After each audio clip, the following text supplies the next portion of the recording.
I get duped. And I'm in this field, you know what I mean? I'm in the heart of this, and I still get duped sometimes.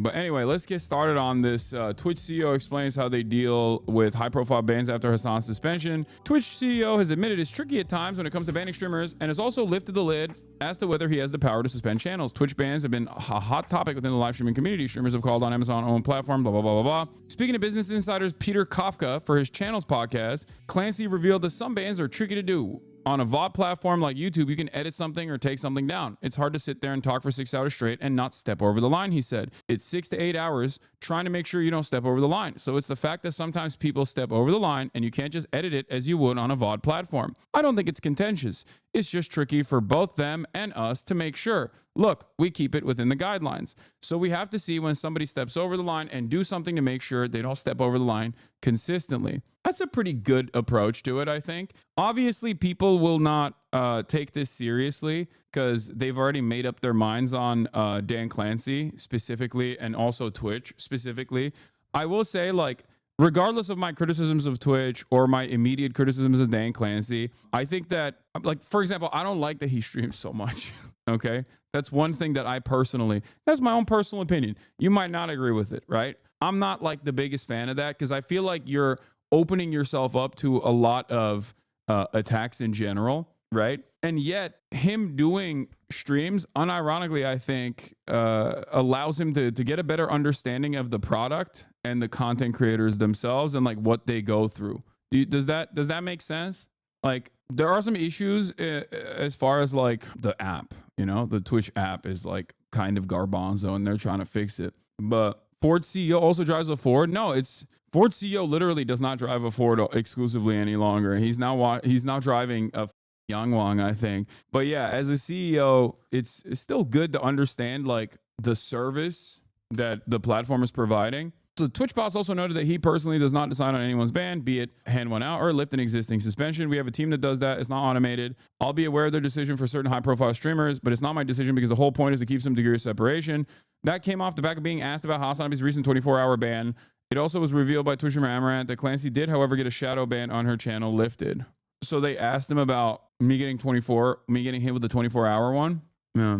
At 6:58, the reporter says you were clearly not doing support for the show. You're watching on the biggest channels because those are the ones you've heard of, right? And on a big channel, it is the fact that chat flies by. The magic of Twitch is on the channels of like, there'll be somewhere between 200 and 1,000 or 2,000 or 3,000 people watching, 4,000. And chat doesn't fly by as fast then. Then you can really see chat, you recognize names. And the other thing is, you're closer to being on a message board. It's yes. And also you're dropping in once, okay? Part of it is you come again and again.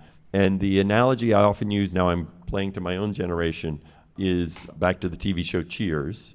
I'm familiar. Where everyone knows your name. And you show up in a chat room that you go regularly, and everybody screams out your name if you haven't been there for a while and says, Norm, where you been? Yep. Right? And you feel like you belong. And that they're happy to see you. Always glad you came. One of your biggest streamers, Hasan Piker, someone I'm familiar with. I've interviewed him.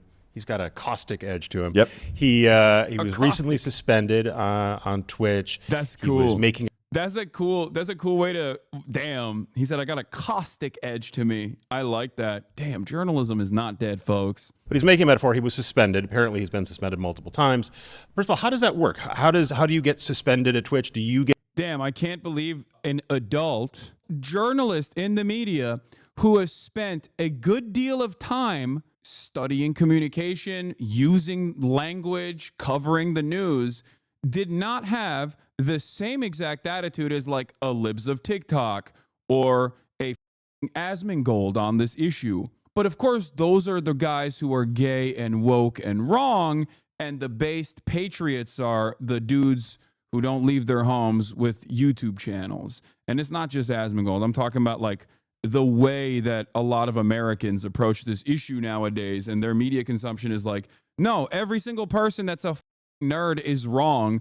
And they're just like, they have a secret political perspective and they're woke, and that's why they're sheltering this person. Interesting.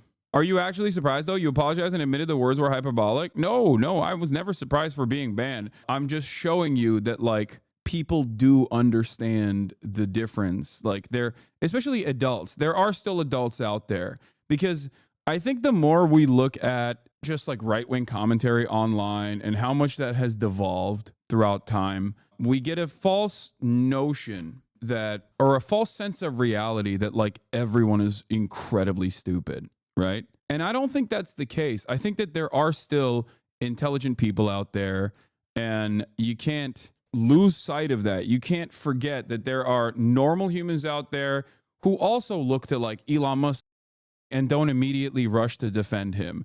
There are plenty of normal people who see that and go, oh, that's it. I'm done. I'm writing this guy off. There are normal people out there who are still intelligent, careful, considerate, maybe not like super knowledgeable on an issue, but don't immediately just like fly off in the most reactionary perspectives.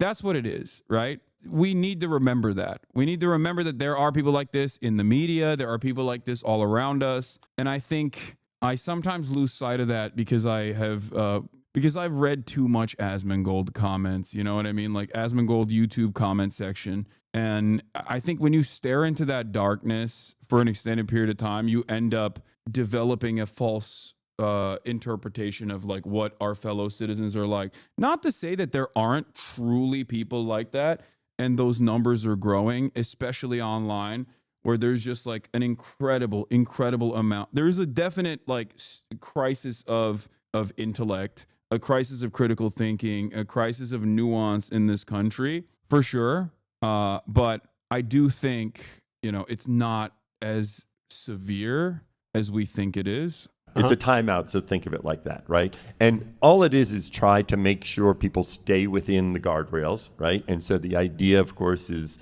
you know, look, if someone goes outside the guardrails a little, give them a little bit of timeout. So then it's like, okay, I'm going to work hard to stay within, you know, the community guidelines.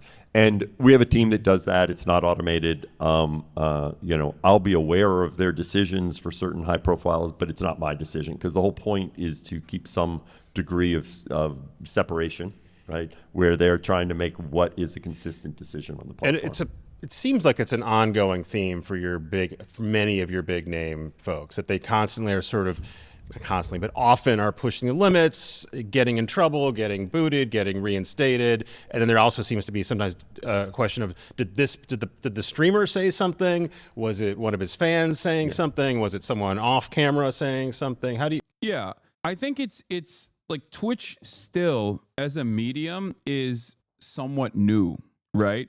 And a lot of normies don't entertain the idea of like tuning in to a broadcast for like 6 to 8 hours a day. So they have no way of comprehending how you can easily manipulate language and take advantage of the nuances of any kind of statement, let alone political statements. That's pretty much it. It's just like, it's very difficult to fully understand what a person's perspective is when they're talking about political issues for 8 hours, 10 hours a day, and then you're just reading what they have to say through 12-second clips. It's just not. You're never going to understand a person's perspective that way. It's virtually impossible. And because people don't really know what this medium looks like in general, I think a lot of people get duped.